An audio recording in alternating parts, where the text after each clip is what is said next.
Trade with Kamran Bhavani. क्या आप stock exchange में इन्वेस्ट करके पैसा कमाना चाहते हैं तो हमारे ग्रुप को ज्वाइन करें। हम आपको देंगे बर वक्त और बेहतरीन मशवरे। हमारे पास अकाउंट खोलने और ग्रुप ज्वाइन करने के लिए इन व्हाट्सएप नंबर पर राब्ता करें। कामरान मेमन भवानी 0345-826-4499। बिस्मिल्लाहिर्रहमानिर्रहीम। अस्सलाम वालेकुम मेंबर्स, मैं कामरान मेमन बावनी, आप देख रहे हैं यूट्यूब का चैनल। सो क्लेम या ब्लेम नहीं किया। आज के इस वीडियो में हम बात करेंगे एक बार फिर लालची बनने का वक्त। सवा 3.27% से 7.31%, यानी कि 7.31% टू 3.27%, इसके ऊपर हम बात करेंगे। अच्छा, वीडियो के स्टार्ट करने से पहले एक अच्छी बात। उम्मीद ज़िंदगी में मुश्किलात का सामना इंसान को मजबूत बनाता है। हार मान लेना कमज़ोरी की निशानी है। हमेशा कोशिश जारी रखें, क्योंकि कामयाबी उन लोगों का मुकद्दर बनती है जो शिकस्त से सीख कर आगे बढ़ते हैं और हर रात के बाद एक नया दिन तुलू होता है। उम्मीद कभी भी ना छोड़ें। बिल्कुल, उम्मीद पे पूरी दुनिया कायम है और उम्मीद कभी ना छोड़ें और शिकस्त ना माने। कोई कैसे भी हालात हो, कैसे भी हो, जब आप कोई मुश्किल हालात से गुजरते हैं तभी तो आप मजबूत बनते हैं और मजबूत फैसले करते हैं। तो ओवरऑल हमेशा ज़िंदगी में मजबूत रहना चाहिए और उम्मीदें रखनी चाहिए, अच्छी उम्मीदें रखनी चाहिए। अच्छा, वीडियो को स्टार्ट करते हैं। अब जैसे कि फ्राइडे वाले दिन से हमने ये देखा था कि एक टैरिफ चार्जेस का एक मसला स्टार्ट हो चुका था अमेरिका और यानी कि चाइना के दरमियान और मुख्तलिफ कंट्रीज़ के दरमियान, और अमेरिका ने टैरिफ चार्जेस के जो 29% का इजाफा किया, उसके बाद से वीकेंड के ऊपर देखा जाए तो काफ़ी सारा प्रेशर था, यानी कि इंटरनेशनल मार्केट की तरफ भी, और फिर यानी क्रिप्टो करेंसी मुख्तलिफ ममालिक प्रेशराइज थे। और फिर यही हुआ कि जब आज मार्केट का आगाज़ होना था, उसमें यही था कि तकरीबन जो एशियंस मार्केट थी, जो मुख्तलिफ मार्केट थी, जिनको ज़्यादा डायरेक्ट इम्पैक्ट यानी डायरेक्ट फ़र्क पड़ता था, वो सारी नेगेटिव ओपन हुई। 3% को 4% को 7%। आपके सामने एक लिस्ट होगी जिसमें काफ़ी सारे स्टॉक्स थी जो नेगेटिव ओपन हुई। Hong Kong 13.5%, Taiwan 9.5%, Japan, Italy, Singapore, Sweden, China, Switzerland, Germany 6.5%। मतलब सारी पाकिस्तान भी इसमें 5.25%, यानी कि पाकिस्तान भी गैप ओपनिंग के साथ स्टार्ट रहा 1190 पॉइंट के साथ। और पाकिस्तान में भी अगर हम देखा जाए तो एक टाइम में 5.25% माइनस गई और एक टाइम में 7.25% तक माइनस गई मार्केट। और फिर मार्केट में रिकवरी भी हुई, तकरीबन देखा जाए तो 3.27% तक की रिकवरी हुई। अच्छा, पाकिस्तान में क्या हुआ जो इतनी 7.25% माइनस हो गई और इतना प्रेशर हो गया। जैसे पाकिस्तान के हवाले से अगर हम देखें तो देखिए, पूरी दुनिया की मार्केट एक प्रेशर फील कर रही थी। पूरी दुनिया की मार्केट पे एक नेगेटिव इम्पैक्ट आ रहा था। पाकिस्तान की मार्केट में अगर हम देखें तो प्लेयर्स ने मौके से फ़ायदा ही उठाया, और पाकिस्तान की मार्केट में तो बहुत ज़्यादा गुड न्यूज़ थी, जिसमें इंटरेस्ट रेट कट होना था, इलेक्ट्रिसिटी के रिसेंटली प्राइस कट हुए थे, इसके अलावा पावर जो सर्कुलर डेट है उसको आगे जाके कम होना है। अच्छा, इंटरनेशनल लेवल पे ऑयल गिर रहा है तो भी बेनिफिट है पाकिस्तान का। IMF पाकिस्तान से खुश है, पाकिस्तान के मामलात को लेकर बेहतर है। इसके अलावा अगर हम देखें तो रिजल्ट सीजन स्टार्ट होना, बहुत सारी अच्छी अच्छी खबरें थी। देखिए, पाकिस्तान में ऐसा क्या हुआ कि जो 7.25% यानी कि डिक्लाइन कर गई। पाकिस्तान ने वही काम किया जो खरबूजे का देखकर रंग पकड़ता है, क्योंकि पूरी दुनिया की जब मार्केट आपकी नेगेटिव हो रही थी तो मौके से फायदा उठाया गया और प्रेशर स्टार्टिंग में गैप ओपनिंग के साथ मार्केट स्टार्ट हुई, बिल्कुल लो वॉल्यूम के साथ 1190 पॉइंट। और एक टाइम में हमने देखा कि तकरीबन 3300 पॉइंट माइनस हो गई, वहां पर एक्यूमुलेशन होना शुरू हो गई। और इसके बाद फिर एक टाइम ऐसा हुआ कि मार्केट में हॉल्ट लगा और मार्केट आपकी रुक गई और 1 बजे के बाद स्टार्ट हुई। अच्छा, स्टार्ट होने से पहले एक ऑडियो कॉल में बता दिया गया ग्रुप के अंदर कि देखिए, अब मार्केट जो स्टार्ट होगी होल्ड के बाद 8.25 से लेकर 10% तक माइनस जाएगी, लेकिन उस लेवल पे बाइंग कीजिएगा, उस लेवल पे डरिएगा मत, उस लेवल पे पैनिक के प्रेशर में आके माल मत छोड़िएगा। मार्केट आपकी रिबाउंड कर जाएगी और मार्केट आपकी बाउंस बैक कर जाएगी, क्योंकि टोटल अगर हम देखा जाए तो आर्टिफिशियल हमारी मार्केट में जेन्युइन अगर हम देखें तो वैल्यूएशन बनती है और मार्केट बाउंस बैक बनती है। इसी तरीके से यही चीजें कल रात में कमोडिटीज के साथ हुआ था कि ऑयल, गोल्ड, सिल्वर डिक्लाइन तो हुए थे, फिर रात में ही रिबाउंड कर गए थे। तो यही चीजें आज यहाँ पर भी होनी थी। ऐसा ही हुआ कि मार्केट जब 8.25% माइनस तक गई और वहां पर एक्यूमुलेशन स्टार्ट रही, क्योंकि ऑडियो कॉल के थ्रू बता दिया गया, और उसके बाद अल्हम्दुलिल्लाह मार्केट ने रिकवरी की 7.25% से तकरीबन 3.27% तक की रिकवरी की, और अच्छा खासा माल प्लेयर्स लेके गए। वॉल्यूम्स में बेहतरीन इजाफा रहा, 702 मिलियन के वॉल्यूम्स रहे, जो कि फ्राइडे से बहुत ज्यादा थे। फ्राइडे वाले दिन 547 मिलियन के वॉल्यूम्स थे, यानी वॉल्यूम्स में यानी इजाफा हुआ 702 मिलियन के वॉल्यूम्स में। वॉल्यूम्स भी बता रहे हैं कि प्लेयर्स माल लेके गए, और वो क्लाइंट, वो इन्वेस्टर जो पैनिक हो जाते हैं। ऐसे बहुत सारे इन्वेस्टर्स की कॉल आती रही कि हमने इन्वेस्टमेंट की हुई है 2 मिलियन की, हमने 10 मिलियन की हुई है, हमने 8 मिलियन की, हमारा पोर्टफोलियो जो है वो 5%, 10%, 15% नीचे आ गया। 15% नीचे आ गया तो क्या हो गया? क्या आपने इन्वेस्टमेंट की है ना, इन्वेस्टमेंट में जब आपके जो इन्वेस्टमेंट करते थे और रोजाना प्लस होती थी, तो उस वक्त आप सारा माल नहीं बेचते थे, उस वक्त आप जीरो नहीं करते थे कि भाई अब 10% का गेन हो रहा है तो मैं खाली कर दूं।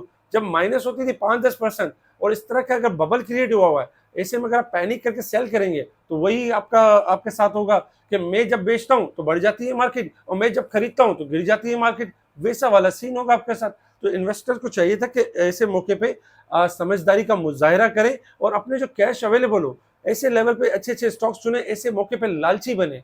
पहले भी एक टाइम में आपको बताया गया था जब 1,05,000 थी तो उस वक्त बताया गया था कि लालची बन जाए, लालची बनेंगे तो फायदे में रहेंगे। उस वक्त भी लोग आपको डराने वाले थे कि 95,000, 90,000 और 80,000 हो जाएगी। उस वक्त भी क्या हुआ, 1,5 से मार्केट आपकी घूम गई और मार्केट ने 1,20,000 का लेवल दिखा, यानी 15,000 पॉइंट की तेजी हुई। तो खैर आज भी यही हुआ कि प्लेयर्स ने अच्छा खासा डरा कर माल लिया और आज भी फिर एक बार फिर लालची बनने का वक्त था। आज भी एक अच्छी पोजीशन लेने का वक्त था। आप पिक्चर में देख रहे होंगे थंबनेल के अंदर कि जब हमारी मार्केट बहुत ज्यादा हाई होती है, ऊपर जा रही होती है, तेजी हो रही होती है, तब हमारे जो इन्वेस्टर्स होते हैं या मुख्तलिफ जो न्यू कमर्स होते हैं वो बड़े खुशी खुशी से आ रहे होते हैं कि मार्केट भाई स्टॉक में सब कमा रहे हैं, मैं भी कमा दूं।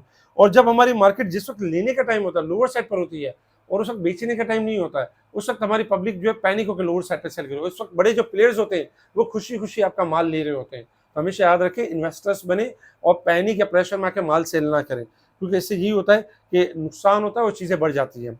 अल्हम्दुलिल्लाह मार्केट ने यानी कि गिरावट के बाद एक रिकवरी दी और काफ़ी सारे स्टॉक्स जो थे इंडेक्स से रिलेटेड स्टॉक्स आपके रिबाउंड कर गए। अगर हम सेक्टर वाइज पोजीशन देखें तो आज सेक्टर वाइज पोजीशन में तमाम ही सेक्टर्स नेगेटिव है, लेकिन अगर टॉप पर देखें तो ऑयल एंड गैस सेक्टर के 780 पॉइंट, कमर्शियल बैंक के 580 पॉइंट, 578 पॉइंट, 356 पॉइंट और फर्टिलाइजर और टेक्नोलॉजी वगैरह के भी पॉइंट्स नेगेटिव देखें। इसके अलावा अगर हम देखें तो काफ़ी सारी न्यूज़ थी। एक तो वैसे ही अनसर्टेनिटी चल रही थी इंटरनेशनल लेवल्स पे और इंटरनेशनल लेवल्स पे काफ़ी सारी अच्छा स्टॉक एक्सचेंज भी रिबाउंड कर गई। इंडिया की मार्केट रिबाउंड किया, सऊदी की मार्केट ग्रीन में आ गई। इसके अलावा और भी बहुत सारी मार्केट जो लोअर साइड पर थी वो प्लस होना शुरू हो गई। अच्छा, सोने पे सुहागा इस तरीके से हुआ कि जो कराची के अंदर जो मामला इस तरीके से हुआ कि स्ट्राइक कॉल दी गई, एहतजाज किया गया क्योंकि फ़लस्तीन और इसके हवाले से तो लोगों को ये भी एक डर था कि कोई अनसर्टेनिटी ना हो गई हो। लेकिन एक्चुअल अगर हम देखें तो कराची की तमाम मार्केटें बंद थी और रहनुमा ताजिर का ऐलान था कि फ़लस्तीन और जो भाई हमारे उनके साथ इज़हार यकजहती के लिए बंद किया गया था। अच्छा, इसी तरीके से अगर हम देखें तो डोनाल्ड ट्रंप की तरफ से टैरिफ चार्जेस और उसके हवाले से मामला किए गए। 50 कंट्री जो है वो चाहती हैं इस ट्रेड टॉक्स करना चाहती हैं डोनाल्ड ट्रंप के साथ। तो ये भी एक्सपेक्टेड है कि आज या कल में डोनाल्ड ट्रंप के साथ जो है वो कोई मामला तय हो सकते हैं और अमेरिका की तरफ से कोई ऐसी चीज़ लाई जा सकती है जो तमाम कंट्रीज़ के लिए पॉजिटिव हो और अमेरिका के लिए और तमाम कंट्रीज़ के लिए बेहतर हो। तो उससे आपकी मार्केट यानी कि बढ़ भी सकती है। अच्छा, अगर इसके साथ अगर हम देखें काफ़ी सारी यानी मार्केटों ने आज एक बहुत बड़ा पैसा लूज़ किया। सऊदी स्टॉक मार्केट ने 500 अरब रियाल का नुकसान किया। जनूबी कोरिया में शदीद मंदी के खदशात की ट्रेडिंग रोक दी गई। ऑस्ट्रेलिया की मार्केट 15 मिनट के लिए हॉल्ट हो गई, 6% नीचे आ गई। कतर, कुवैत, बहुत सारे ट्रम्प एशियाई सारी मार्केटों को एक धचका लगा। यूरोपीय यूनियन का अमेरिकी महसूलात पर रद्द-ए-अमल का मंसूबा है। यूरोपीय यूनियन अभी बाकी है, वो भी रद्द-ए-अमल दे सकती है अमेरिका के हवाले से। इसलिए अमेरिका को कोई ना कोई यानी कि सेटलमेंट की तरफ आना होगा, मामलात करने होंगे।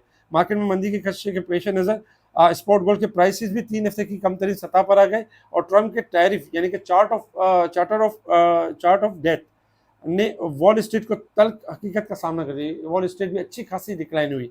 अमेरिका की मार्केट भी टूट गई। टिकटॉक की फरोख्त जो चीन की जानिब से अमेरिकी महसूलात की मुखालफत की वजह से रोक दी गई है। इसके अलावा ट्रेडर्स को 2025 में फेड रेट इंटरेस्ट रेट में मजीद कटौती भी कर सकता है, इस तरह की भी खबरें चल रही थी। और जबकि डॉलर की तलब में इजाफा, करेंसी मार्केट का जा जाना, फरोख्त का रद्द-ए-अमल देखा गया। ये सारी यानी खबरें थी। इसके अलावा अगर हम पॉजिटिव खबरें देखें तो पाकिस्तान के हवाले से पॉजिटिव खबरें ये थी कि पाकिस्तान का अमेरिका ताल्लुकात में बेहतरी अमेरिका यानी कि बैनुल इदारती वफ़द 8 अप्रैल को पाकिस्तान का दौरा करेगा, जिसमें पाकिस्तान और अमेरिका के ताल्लुकात के ऊपर मज़ीद पॉजिटिविटी हो सकती है। शरह सूद में नुमाया कमी होगी, ये वज़ीर ख़ज़ाना साहब का कहना था। इसके साथ ही अगर हम देखें रिफाइनरीज़ के हवाले से जो यानी कि जो टैक्स था, सेल टैक्स, उसमें एग्जम्पशन के हवाले से उस मसले को हल करने के लिए भी बात की जा रही है। तो रिफाइनरी के लिए भी स्कोप्स अच्छा था पावर टैरिफ और बाकी दीगर जितनी भी चीज़ें थी, काफ़ी सारी अच्छी खबरें थी जिसके ऊपर मार्केट अच्छा रिएक्ट कर सकती है। लेकिन इंटरनेशनल लेवल्स के ऊपर अगर हम देखें तो थोड़ा सा एक प्रेशर क्रिएट हुआ और इस प्रेशर में जो है बड़े प्लेयर्स ने बड़ा फ़ायदा उठाया और जो इन्वेस्टर्स थे वो पैनिक करते रहे। इसके अलावा अगर हम इंटरनेशनल लेवल्स के ऊपर देखें तो इंटरनेशनल लेवल्स पे क्रूड ऑयल आपका डिक्लाइन हुआ $59 के पास और क्रूड ऑयल आपका रिबाउंड कर गया $60.30 के पास चल रहा है, $1.68 माइनस है। क्रूड ऑयल के पास एक्सपेक्टेड है किसी भी टाइम बाउंस बैक कर सकता है और रिकवरी की तरफ जा सकता है। गोल्ड सिल्वर को अगर हम देखें तो गोल्ड ने भी लो बनाया और गोल्ड रिबाउंड कर गया। इस वक्त गोल्ड जस्ट $3.80 माइनस है और 3031 के करीब चल रहा है। सिल्वर 72 सेंट प्लस है, यानी 29.95 के करीब चल रहा है। गोल्ड सिल्वर में तेजी लगती है और एक्सपेक्टेड है कि अमेरिका का टाइम जब स्टार्ट होगा तो उसमें कोई ना कोई ऐसी गुड न्यूज़ आ सकती है जो यानी कि इन चीज़ों को लेफ्ट कर सकती है अपसाइड की तरफ, क्योंकि जो मामला करने थे डोनाल्ड ट्रंप साहब को और जो बेनिफिट्स उठाने थे वो तो उठा लिए। अब बारी है रिकवरी की, अब बारी है यानी कि बेहतरी की। तो इंशाल्लाह एक्सपेक्टेड यही है कि बेहतरी होगी और मामला यानी कि तेज़ी से रिकवरी की तरफ भी जाएंगे। अब आ जाते हैं टेक्निकल यानी कि resistance level and support level की तरफ। मार्केट इस वीक के हिसाब से अगर हम देखें स्टार्टिंग में तो अभी 4243 पॉइंट ओवरसोल्ड है, यानी मार्केट अच्छी खासी ओवरसोल्ड है। मार्केट के पास जगह है कि मार्केट ये पॉइंट्स रिकवर कर सकती है। तो साल और मंथ के हिसाब से अगर हम ओवरबोट पॉइंट को देखें तो उसमें अच्छा खासा डिस्काउंट हुआ है, मार्केट ने अपने आपको अच्छा खासा डिस्काउंट किया है। तो उस हिसाब से एक्सपेक्टेड है कि मार्केट बाउंस बैक कर सकती है। टेक्निकल चार्ट की तरफ आ जाते हैं कि मार्केट ने मूव किस तरीके से करना है। देखिए टेक्निकल चार्ट आपके सामने था और टेक्निकल चार्ट में हमने देखा था फ्राइडे वाले दिन 1,19,271 का लेवल ब्रेक किया था। बताया गया था कि 1,19,300 रेजिस्टेंस लेवल है, ये ब्रेक होगा देन मार्केट आपकी मूव कर जाएगी अपसाइड की तरफ। अदरवाइज ये मूव नहीं करती है तो 1,17,100 का स्टॉप लॉस दिया गया था, लेवल बताया गया था 1,18,400 1,17,100 का लेवल। अगर ये ब्रेक होगा तो फिर शार्प डिक्लाइन होगी और वही हुआ कि मार्केट गैप ओपनिंग से हुई और मार्केट ने एक शार्प डिक्लाइन किया। इसके अलावा अगर हम देखें तो मार्केट लोअर साइड पे तो गई लेकिन फौरन ही रिबाउंड हो गई और 1,11,157 का लेवल ब्रेक करने के बाद मार्केट ने तेजी रिकवरी की और 1,14,000 के करीब 14,000 से अबव क्लोज रही, यानी 1,15,000 के करीब क्लोज रही। इंशाल्लाह कल भी एक्सपेक्टेड है कि कल मार्केट आपकी गैप ओपनिंग से हो सकती है, 1000 से लेकर 1500 पॉइंट से गैप ओपनिंग हो सकती है और मार्केट अपना लेवल ब्रेक कर सकती है, क्योंकि शॉर्ट ग्राफ के हिसाब से अगर हम देखें तो मार्केट ने लेवल ब्रेक कर दिया है और मार्केट में रिकवरी बनती है। स्टॉप लॉस में हमारे पास जो सपोर्ट लेवल होगा 1,14,000 हमारा यानी सपोर्ट लेवल होगा। अगर ये ब्रेक होता है तो मेन स्टॉप लॉस है 1,10,000, ये ब्रेक होता है तो मंदी स्टार्ट हो जाएगी। अदरवाइज मार्केट आपकी रिबाउंड करेगी और इंशाल्लाह एक्सपेक्टेड है मार्केट गैप ओपनिंग्स होगी और मार्केट बाउंस बैक करेगी। कल के लिए कुछ स्टॉक्स के लेवल्स शेयर कर दिए गए, रेजिस्टेंस लेवल शेयर कर दिए गए ताकि इन लेवल्स पर आए तो आप प्रॉफिटिंग करें, फिर दोबारा डिप पर आपको लेने का मौका मिलेगा। ओवरऑल अगर आपने इन्वेस्टमेंट करनी है तो उन स्टॉक्स में करें जो डिविडेंड वाले स्टॉक्स है, जो बोनस पे आउट वाले स्टॉक्स है, उनके अंदर इन्वेस्टमेंट करें। इंशाल्लाह मार्केट पूरा मौका देगी। मार्केट में ऐसे मौके पे घबराना नहीं चाहिए, ऐसे मौके पे अपना हौसला बुलंद करना चाहिए, क्योंकि ये मार्केट में आप कारोबार कर रहे हैं, आप जुआ सट्टा नहीं खेल रहे कि आप बोले यार एक दिन गिर गई तो मेरे इतने पैसे चले गए और मैं अब क्या बेच दूं। इस तरह अगर आप बेचेंगे तो लॉस आप जमा करते जाएंगे और फिर उसको रिकवर करते करते आपका टाइम सर्फ होता जाएगा। लेकिन बेहतर यही होता है कि जब कभी इस तरह की अनसर्टेनिटी पूरी दुनिया के साथ है, आपके अकेले के साथ नहीं है, तो आप भी हौसला रखें, आप भी पोजीशन संभालें। जैसे ही हालात थोड़े बेहतर होंगे सारी चीज़ें बेहतर होंगी। 7.25% के बाद मार्केट में बेहतरी हुई और तकरीबन 3% रह गई थी मार्केट, 3.25%। तो इसी तरीके से होता है कि पैनिक नहीं करना चाहिए। तो कोशिश ये करें कि अच्छे लीडर के पास, अच्छे ब्रोकर के पास रहें जो आपको हौसला दे सके, जो ऐसे वक्तों पे डराने के बजाय आपका हौसला बुलंद करें। इस वीडियो को लाइक करें, सब्सक्राइब करें, आगे फॉरवर्ड जरूर करें। जो हमसे जुड़ना चाहते हैं व्हाट्सएप पर कांटेक्ट करें, उनको तरीकेकार बताया जाएगा। ठीक है जी, शुक्रिया। काम में मेमन बावनी, अल्लाह हाफ़िज़।